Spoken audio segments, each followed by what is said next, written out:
ఇక వరంగల్కు మరో ఘనత సొంతమైంది. కేంద్ర ప్రభుత్వం ప్రతిష్టాత్మకంగా ప్రకటించిన చారిత్రక నగరాల జాబితాలో స్థానం దక్కించుకున్న ఓరుగల్లు హృదయ పథకం ప్రారంభానికి వేదికైంది.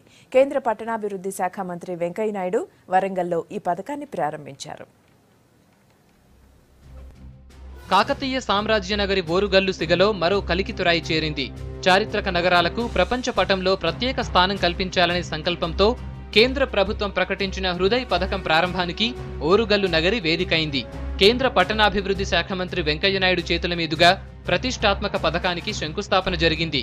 భద్రకాళి షోర్ ఫోర్బన్ ప్రాంతంలో హృదయ్ పథకం శిలాఫలకాన్ని ఆవిష్కరించారు వెంకయ్య.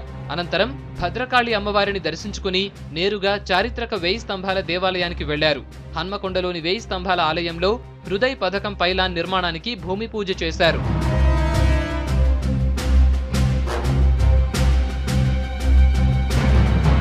వరంగల్ను స్మార్ట్ సిటీగా తీర్చిదిద్దుతామన్నారు వెంకయ్య.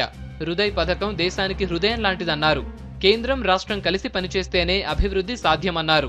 పార్టీలు జెండాలు వేరైనా అభివృద్ధి కోసం కలిసి పనిచేయాలన్నారు. దేశంలో 500 నగరాలను ఈ మధ్య కాలంలో ఎంపిక చేయడం జరిగింది. ఈ 500 నగరాల్లో మన తెలంగాణ రాష్ట్రంలో కూడా గణనీయమైన సంఖ్యలో మనకి తెలంగాణ రాష్ట్రంలో కూడా నగరాలు ఉన్నాయి. ఒకసారి వాటిని చదివి వినిపిస్తాను మీకు.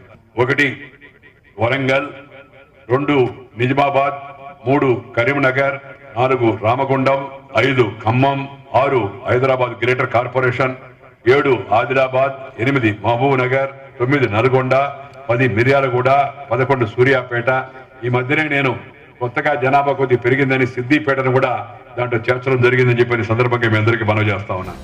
దేశవ్యాప్తంగా హృదయ్ పథకంలో 12 నగరాలను ఎంపిక చేశారు. 100 ఏళ్ల చరిత్ర ఉన్న వరంగల్కు బెర్తు దక్కింది. ఈ పథకంలో భాగంగా ఇప్పటికే కేంద్రం 40 కోట్లు మంజూరు చేసింది. తొలి విడతలో భద్రకాళి 4 షోర్ బండ్ అభివృద్ధికి అధికారులు ప్రణాళికలు రూపొందించారు. చారిత్రక భద్రకాళి, పద్మాక్షి ఆలయాలను అనుసంధానం చేస్తూ 15 కోట్లతో అభివృద్ధి చేయనున్నారు.